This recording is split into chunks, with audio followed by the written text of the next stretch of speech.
Generalidades de accidentes cortopunzantes.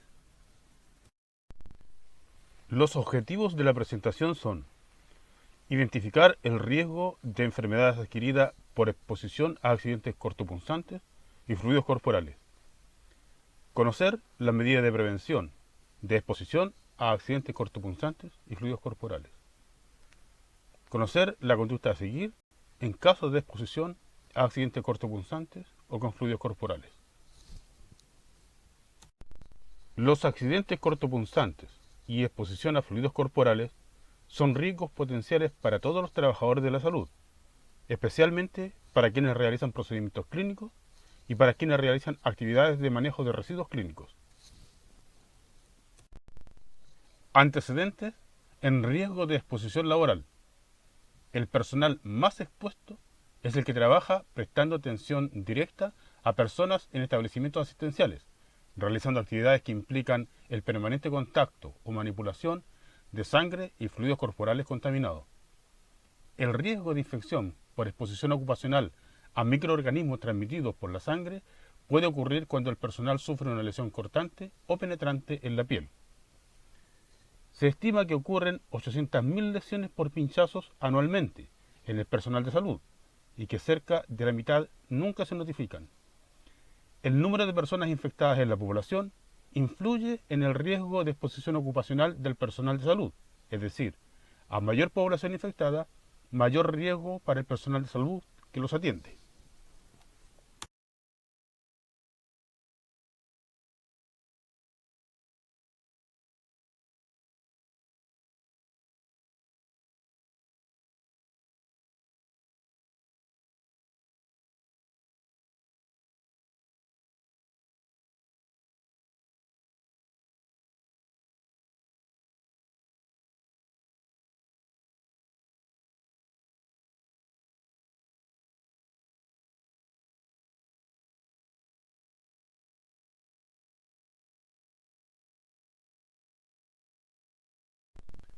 Según los antecedentes reportados en diferentes estudios, tales como la norma técnica número 48 del año 2000, Programa de Vigilancia Epidemiológica de Transmisión de Enfermedades Infecciosas, los Centros para el Control y Prevención de Enfermedades CDC en el año 2005, la Revista Chilena de Infectología en los años 2012 y 2018, entre otros, el riesgo de infección ocupacional según el microorganismo involucrado sería virus hepatitis B con 30 a 60%, virus de hepatitis C con 3 a 10%, virus de inmunodeficiencia humana con 0,2 a 0,4%. El riesgo de infección ocupacional por hepatitis B es más alto que el riesgo de infección por VIH. El riesgo de infección asociado al tipo de exposición se clasifica en exposición con riesgo. El riesgo está asociado a la presencia de herida en el personal de salud. 1. Herida profunda que causa sangramiento provocada por un instrumento con lumen lleno de sangre o fluido corporal de riesgo o a simple vista contaminada con sangre o fluido corporal de riesgo. 2. Exposición de mucosa o herida a sangre o fluido corporal con sangre visible. 3. Derrame de sangre o fluido corporal en piel no indemne, tal como una herida. Exposición sin riesgo. No se han descrito seroconversiones ante exposiciones tales como 1. Herida superficial que no causa sangramiento o escarificación. 2. Herida con instrumento que no está a simple vista contaminado con sangre o fluido corporal de riesgo. Y 3. Exposiciones de piel intacta o sana con sangre o fluido corporal de cualquier tipo. El riesgo de exposición laboral, según el instrumento causante del accidente, tiene relación con la cantidad de sangre que éste puede contener. Los instrumentos con lumen son de mayor riesgo, ya que pueden alojar en su interior mayor cantidad de sangre o fluidos de alto riesgo, además de contenerlos en su superficie, comparado con los instrumentos sólidos o macizos que son de menor riesgo, porque solo pueden contener sangre o fluidos de alto riesgo en su superficie. El riesgo de exposición laboral, según la severidad de la lesión, tiene relación con la profundidad del corte o la punción y con la cantidad de sangre que pueda aparecer o verter. A mayor profundidad de la lesión, mayor es el riesgo. La herida más profunda y con presencia de sangrado es de mayor riesgo, ya que es mayor la rotura de la barrera natural de protección y la presencia de sangrado facilita la mezcla de la sangre o fluidos de alto riesgo. Conforme la lesión es de menor tamaño, con poca penetración de la piel, como una fisura o rasguño, y el sangrado de menor cantidad o no hay sangrado, se va minimizando el riesgo. Medidas preventivas en accidentes cortopunzantes. Las medidas de prevención y protección frente al riesgo de accidentes con insumos cortopunzantes requiere primeramente de la responsabilidad con uno mismo.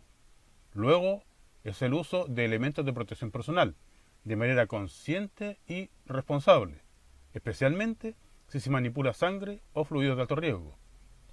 Se recomienda el uso proactivo de elementos e insumos con sistemas de bioseguridad. Se debe preferir el uso de insumos con dispositivos de seguridad que aíslan el filo o la punta, evitando las lesiones al personal. Hoy existen presentaciones de envases de medicamentos inyectables que al finalizar de administrarlo esconden automáticamente la aguja, quedando libres de riesgo de punción. La eliminación de los elementos cortopunzantes tiene un rol importante en la ocurrencia de accidentes. El doblar o recapsular las agujas no genera seguridad para el personal, por el contrario, aumenta el riesgo de accidente. Asimismo, el retiro de agujas con la mano está prohibido, siendo obligatorio el uso de pinzas para remover las agujas. Es necesario eliminar inmediatamente el insumo cortopunzante utilizado, para lo cual se debe disponer de cajas de material resistente a cortes y punciones. Este depósito de cortopunzante debe estar ubicado lo más próximo posible al lugar donde se realiza el procedimiento y no se debe llenar más de 3/4 partes o 75% de su capacidad. Sobrellenar las cajas de cortopunzante y dejar las agujas olvidadas fuera de los depósitos adecuados están involucrados en accidentes en el personal de aseo, así como tratar de colocar a presión un insumo cortopunzante usado. Puede dejar asomado o sobresaliente el filo o la punta y generar accidentes en el operador y eventualmente en el personal de aseo. Las medidas de prevención y protección frente al riesgo de accidentes con insumos cortopunzantes también hacen referencia al intercambio a ciegas de instrumental en procedimientos o cirugía, cuando se traspasa el elemento sin mirar a quien lo recibe, y en este acto puede ocurrir un accidente cortopunzante. Al realizar este traspaso, se debe evitar apuntar hacia el cuerpo del otro integrante del equipo de salud. Se recomienda dejar el dispositivo al alcance de quien lo reciba sobre una superficie estable del campo operatorio. Se debe usar guantes para tomar exámenes y llenar frascos. Evitar el derrame por los costados del frasco o tubo. El transporte de frascos de exámenes debe realizarse en cajas de seguridad, tapados o en bolsa plástica. En caso de derrames de sangre o fluidos de alto riesgo, se debe manejar utilizando guantes y empapando con papel absorbente. Limpiar la superficie contaminada con detergente y desinfectar repasando con una solución de cloro al 0,5%. El personal que trabaja en establecimientos de salud debe estar oportunamente vacunado con las 3 dosis correspondientes para lograr la inmunización contra hepatitis B, que es la infección de mayor riesgo de contagio laboral. Manejo de accidente con sangre o fluido corporal de alto riesgo. Frente a un quiebre de las medidas preventivas que produzca un accidente con cortopunzante, que impliquen una exposición del trabajador a sangre o fluidos corporales de alto riesgo, se requiere actuar con calma, pero con celeridad. Primero, se debe remover el cuerpo extraño si ha quedado incrustado en la herida. No realizar compresión en la herida ni en la zona perilesional con la intención de inducir el sangrado. Se debe lavar la zona con abundante agua fría y aplicar el antiséptico apropiado según norma local. En caso de salpicaduras a mucosa, se debe irrigar con suero fisiológico o con abundante agua. Segundo, se debe informar al jefe directo para que dé aviso al programa de control de infecciones y a prevención de riesgo. Se debe agilizar las gestiones como las notificaciones de vigilancia y la declaración individual de accidente del trabajo DIA. Tercero, el trabajador debe acudir de inmediato al lugar de derivación estipulado en su centro de salud. No es necesario que espere la indicación por parte de su jefatura. En el lugar de derivación se realiza la evaluación de riesgo del accidente. Si el accidente es evaluado sin riesgo, se realizará educación al trabajador, reforzando las medidas preventivas respectivas. Si el accidente es evaluado con riesgo, se tomarán exámenes para obtener la serología para VIH, hepatitis B y hepatitis C, tanto del trabajador como de la fuente o paciente, si es posible. La conducta a seguir dependerá del resultado serológico de la fuente, si fue posible obtenerlo, o del trabajador en su caso. Las acciones podrían incluir inicio de profilaxis, vacunación, educación, acompañamiento u otra según corresponda. En caso que el accidente cortopunzante implique riesgo de exposición a virus de la hepatitis B, existen dos escenarios, dependiendo si el paciente fuente es negativo o positivo. 1. Si la exposición fue con un paciente fuente negativo para virus de la hepatitis B, corresponde realizar solo educación al trabajador. 2. Si la exposición fue con un paciente fuente positivo para virus de la hepatitis B, existen dos escenarios, dependiendo si el trabajador no está o sí está vacunado. Si el trabajador no está vacunado con vacuna antihepatitis B, si el trabajador es VHV positivo, corresponde realizar solo educación al trabajador. Si el trabajador es VHV negativo, se aplicará inmunoglobulina antihepatitis B más la vacuna antihepatitis B antes de 48 horas, realizar seguimiento de control y completar las 3 dosis de vacuna. Si el trabajador sí está vacunado con vacuna antihepatitis B, se debe medir niveles de anticuerpo antihepatitis B. Si tiene título de anticuerpo mayor a 10 unidades internacionales por ml, corresponde control serológico en 6 meses. Si tiene título de anticuerpo menor a 10 unidades por ml, corresponde aplicar inmunoglobulina antihepatitis B más refuerzo de vacuna antihepatitis B antes de las 48 horas y realizar control serológico en 6 meses. En caso que el accidente cortopunzante implique riesgo de exposición a virus de la hepatitis C, existen dos escenarios. 1. Si la exposición fue con un paciente fuente negativo para virus de la hepatitis C. Si el trabajador es VHC negativo, corresponde realizar educación al trabajador en prevención de accidentes con elementos cortopunzantes. Si el trabajador es VHC positivo, corresponde realizar educación al trabajador por ser portador antes del accidente. 2. Si la exposición fue con un paciente fuente positivo para virus de la hepatitis C, si el trabajador es VHC negativo, corresponde realizar seguimiento de control cada 4 o 6 meses. Si se documenta cero conversión, se debe derivar a tratamiento antihepatitis C. Si el trabajador es VHC positivo, corresponde realizar educación al trabajador por ser portador antes del accidente. En caso que el accidente cortopunzante implique riesgo de exposición a virus de la inmunodeficiencia humana, existen 3 escenarios. 1. Si el paciente fuente tiene serología VIH positivo conocida y confirmada, si el trabajador es VIH negativo, corresponde aplicar profilaxis post-exposición dentro de las 4 a 36 horas después del accidente y seguimiento. Si el trabajador es VIH positivo, corresponde realizar educación al trabajador por ser portador.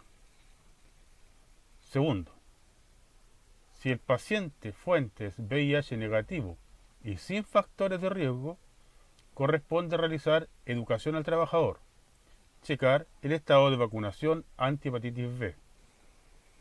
Tercero, si el paciente fuente tiene serología desconocida para VIH, si el accidente cortopunzante se clasifica con riesgo, se debe actuar como si la fuente tuviera serología positiva, o sea, inicio de profilaxis dentro de las 4 a 36 horas del accidente y seguimiento. Si el accidente cortopunzante se clasifica sin riesgo, se debe realizar educación al trabajador. Vacunación anti-hepatitis B. El Programa Nacional de Inmunización, PNI, establece que debe vacunarse a todo el personal de salud con A. Riesgo de contacto con sangre y fluidos corporales de riesgo. B. Riesgo de accidente cortopunzante con elementos contaminados con dicho fluido. La vacuna anti-hepatitis B consta de 3 dosis.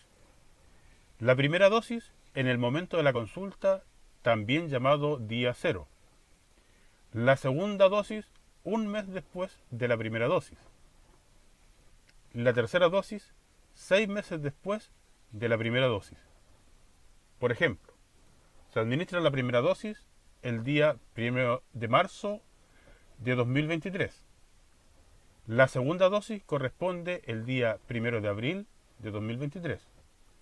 Y la tercera dosis corresponde el día 1 de septiembre de 2023. Consideraciones de la vacunación anti-hepatitis B. Se debe tener en cuenta que se considera inmunizada a la persona que ha recibido las 3 dosis de la vacuna anti-hepatitis B. Las personas que tienen un esquema incompleto deben completar el esquema de vacunación de 3 dosis, independiente en qué dosis se interrumpe el esquema. Cuando ocurre un accidente cortopunzante o exposición con riesgo y han pasado más de 10 años de su tercera dosis, debe colocar dosis de refuerzo. Es opcional tomar examen de nivel de anticuerpo. El resultado no cambia las indicaciones anteriores. Consideraciones de la vacunación antiinfluenza. El Programa Nacional de Inmunizaciones, PNI, establece la vacunación antiinfluenza obligatoria para todas las personas que trabajan en establecimientos de atención de salud. Se debe aplicar dosis única anual de la vacuna preparada según el reporte epidemiológico de la cepa de mayor circulación del año anterior en el hemisferio norte. Consideraciones con la salud del personal. A medida que aparecen enfermedades infectocontagiosas, aumentan los riesgos para el personal de salud. Se debe contar con un programa de salud del personal que vele por la prevención y control de estos riesgos. La bibliografía consultada. Puntos clave de la presentación. Los accidentes cortopunzantes o exposición a sangre y fluidos corporales son el mayor riesgo del personal de salud. Cada centro debe tener un protocolo a seguir frente a estos accidentes y cada trabajador debe conocerlo para así agilizar la atención, disminuyendo el riesgo de seroconversión. La aplicación de precauciones estándar reduce el riesgo de exposición. El mayor riesgo es adquirir hepatitis B con un 30 a 60%. Tener completo el esquema de vacuna antihepatitis B con las 3 dosis correspondientes reduce el riesgo de seroconversión.